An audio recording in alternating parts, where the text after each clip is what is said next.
대위원님 신문 순서가 되겠습니다. 시작해 주십시오. 네, 송재현 과장님이 얘기한 대로 뭐 고의 또는 중과실일 경우 파면 또는 해임까지 가능하고요. 또 국가공무원법에 이 금고 이상형이 집행유예가 선고되더라도 당연퇴직 사유입니다. 어차피 그래서 마지막 좀 기회를 드리고 싶습니다. 최선영 수사관님, 네. 네, 그러면 7월 17일에 이 개수하고 12월 17일. 12월 17일에 개수하고 네. 계장님 캐비넷에 있다가 18일 날 수리를 하신 거죠? 네, 김정민 맞습니다. 수사관에게 수리할 때 이 비닐 랩핑된 비닐 관봉권, 띠지 그리고 고무줄로 묶인 세 종류의 현금 돈다발을 김정민 수사관에게 수리했고요. 네, 하지만 거기 맞습니다. 과정에서 어떤 추가로 뭐 어떤 영수 처리가 된 건 아니잖아요. 네, 맞습니다. 그렇죠. 그러면 그때 이 분명히 인계를 접수를 잘 하신 거죠? 네, 맞습니다. 자, 그리고 접수하시면서 원형 보존 해달라고 3차례 정도 이야기하셨다고. 제가 보고서에 있는데. 말씀드린 건 아니고 저희 방에 이주연 계장님께서 말씀드렸습니다. 때도 했고 그러니까 최선영 계장은 얘기 안 했고요. 네, 저는 따로 당부를 안 했고, 네, 안 했습니다. 그러면은 여러 차례 했다는 거예요? 이주연 계장 같은 경우는 한 3차례 정도라고. 세 차례라고 저희는 생각을 했는데 12월 17일 날 김정민 수사관이 병가였다는 사실을 나중에 알았습니다. 그래서 12월 18일 그리고 12월 19일 최소 두 차례 김정민 정도 수사관에게 2차례 네. 정도 됐고. 네. 그럼 아마 17일 날은 남경민 수사관이 그 얘기를 들었는데 인계를 제대로 안 했겠네요. 남경민 수사관은 그 원형 보존 지시했다고 들었다고 했죠. 저번 청문회 때. 17일 17일에는 그렇게 개수할 때는 안 들었고 18, 19일 들었어요. 네네. 그러면 2차례네요. 그러면 김정민 수사관도 원형 보존 지시는 기억난다고 했어요. 그렇죠?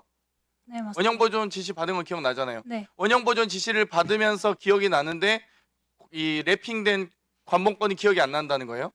말은 기억이 나는데 그 물질이 기억이 안 난다는 거예요. 심지어 12년 근무한 본인 이 지금 팀에 있었던 과장, 사건 과장도 12년간 근무하면서 관봉권 한 번도 보지 못했대요. 저도 한 번도 못 봤어요.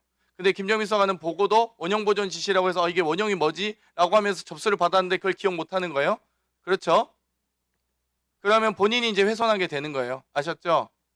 본인은 기억 못하면 기억 못한 대로 평생 억울하게 사시는 거예요. 다 뒤집어 쓰고. 해임되셔서 아니 금고 이상형의 아주 중요한 과실이기 때문에 당연 퇴직 사유예요. 선고유예, 집행유예 받아도. 아시겠죠? 지금 최선영 계장이나 제가 CCTV 다 접수 제대로 한 것 같아요. 보니까 아마 최재형 검사도 아마 좀 다른 잘못은 제가 지적은 하겠지만 접수는 12월 19일까지도 수리 취소 요청을 할 때까지도 지금 접수는 제대로 된 걸로 보이거든요. 절차상. 네. 시간 더 드리세요. 과정에서 혹은 지금 영치계로 가는 과정에서 김정민 수사관이 훼손한 것으로 보입니다. 아시겠습니까? 뭐 본인은 뭐 몰라도 돼요. 기억 잘 못하시니까 자기가 왜 지금 해임됐는지도 모르고 왜 집행유예 받는지도 모르면서 아마 강제 퇴직 당하실 것 같아요. 그래서 꼭 기억을 하셔야 되는데 본인이 억울하면 뭐합니까? 본인이 자기 스스로를 입증하지 못하는데. 최재형 검사님, 뭐 수사 자신 있다, 아니 입증 못하시면 그렇게 하실 거예요. 아마 그리고 국정감사 내내 불려오실 겁니다만 제가 증인 신청했거든요. 그 최재형 검사님, 그 수사 자신 있다고 하셨는데 최소 6가지 정도의 의구심이 있습니다. 첫 번째, 압수물품에 대한 지문 감식하지 않은 것, 그리고 두 번째는 압수물 목록에 띠지나 관문권 스티커 형태를 구체적으로 적시하지 않은 것. 물론 여러 가지 과정에서 원형 보존 지시까지 했는데 내가 굳이 압수물 목록에 이거까지 써야 되냐라고 생각하실 수 있기는 하지만 그럼에도 불구하고 검사 생활 1, 2년 하신 것도 아니고 남부지검에서 지금 김정민 수사관은 그게 관행적으로 해왔다는 거예요. 자기는 다 띠지 떼고 다 돈 셌다. 본인 지금 진술 답안에 써 있거든요. 그리고 세 번째는 구속영장 기각당할 때 사유도 너무 한심합니다. 저는 고의로 혹은 좀 태만으로 직무 태만으로 구속영장 기각한 게 아닌가 싶을 정도로 어떻게 날짜와 금액과 방법을 구체적으로 적시하지 않고 특정하지 않고 구속영장을 신청합니까? 저는 그 부분 이해가 안 가고요. 네 번째는 인계할 때 어떤 수사팀에 다 인계했다고 하지만 보고 누락 일단 1월 9일 날 이 지휘 체계에 보고하지 않으신 것, 그리고 심지어 인계하면서까지 보고하지 말라고 하신 것 자체가 본인의 혐의를 스스로 인정하거나 은폐하려고 했다라고 보고요.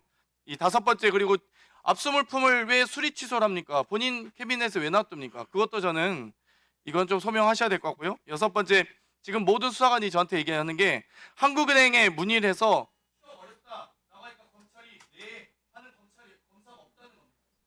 한국은행에 확인할 때 보통 추적 어렵다고 하더라도 어떤 추적이 어떻게 구체적으로 최소한의 이 발권자나 발권 당일이나 그때 이 입출이 기록이라도 있을 거란 거예요. 최소한 이 한국은행에 관복권이 나갈 때는 한국은행 입출이 기록이라도 확인해야 된다는 겁니다. 근데 그것도 안 하시고요. 그래서 최소 제가 보기에 지금 오늘 질의 과정에서 6가지의 의문점이 생기는데 여기에 대해서 어떻게 자신 있게 수사를 잘했다고 하시는지 도저히 이해가 안 가고요. 그 부분에 대해서 본인께서 검찰에 다시 돌아가셔서 본인이 소명을 위한 최소한의 6가지는 소명하셔서 인터뷰를 하시든지 아니면 자료로 제출해 주시면 좋을 것 같습니다. 이상 질의 마치겠습니다. 네, 수고하셨습니다.